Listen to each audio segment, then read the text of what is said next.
Əhmədoğlu haqqında danışmaq istəyirəm. Abdullah Əhmədov 2002-ci martın 13-də Sumqayıt şəhərində dünyaya gəlir. O, valideynlərinin 12 illik həsrətindən sonra dünyaya gələn yeganə yolları idi.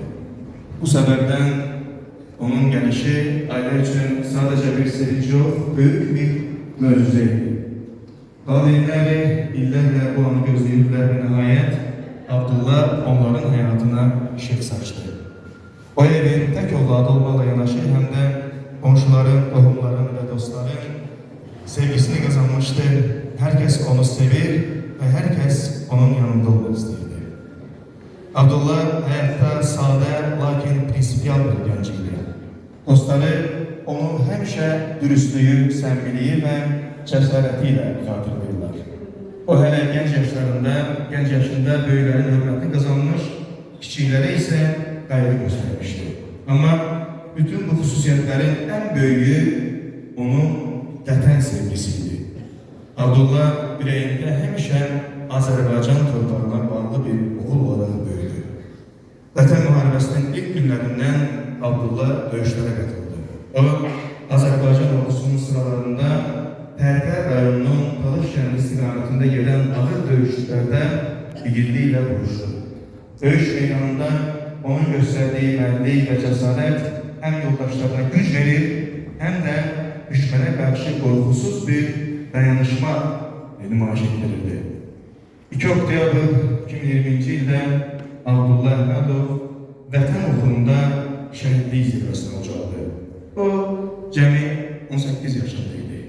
Valideynlərinin 12 il həsrətlə gözlədiyi hər anı sevinç dolu keçən yeganə övladları vətən yolunda canını qəhrəmancasına fəda etdi. Bu itkini sözlərlə ifadə etmək çətindir. Onun anası Validə xanım oğlunu sonuncu dəfə sentyabrın 13-də görmüşdü. Belə deyir, çox həvəsvar idi əskər paltarları geyinməyə. Ayın 13-də oğlumun yanına getdik. Çox sevinirdi. Bilmədim ki, axırıncı dəfədir. Həmişə zəng eləyəndə deyirdi, anam, özündən müqayyət ol, öpürəm səni.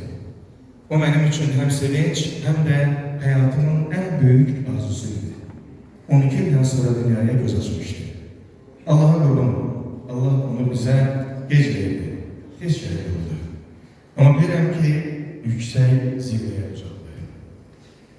Abdullah Əhmədov göstərdiyi qəhrəmanlığa görə Azərbaycan Respublikasının prezidenti tərəfindən ölümündən sonra vətən uğrunda və Suqovuşanın azad olunmasına görə medalları ilə təltif olundu. Bu medallar onun igidliyinə dövlətin verdiyi böyük qiymətdir, amma onun ən böyük mükafatı xalqın qəlbində qazandığı əbədi hörmət və sevgidir. Bugün biz Abdullah'ı xatırlayarkən yalnız bir şəhidin adını çəkmirik. Biz ata-ananın göz yaşları ilə yazılan, dostlarının qəlbində əbədi məskən salan, vətən sevgisi ilə ucalan bir ömür yolunu xatırlayırıq. Onun həyatı bizə bir dərs verir. Vətən sevgisi heç bir yaşla ölçülmür. Bəli, hörmətli tədbir iştirakçıları, gəlin Abdullah Əhmədovun simasında şəhidlərimizin keçdiyi həyat yoluna monitor vasitəsilə nəzər salaq.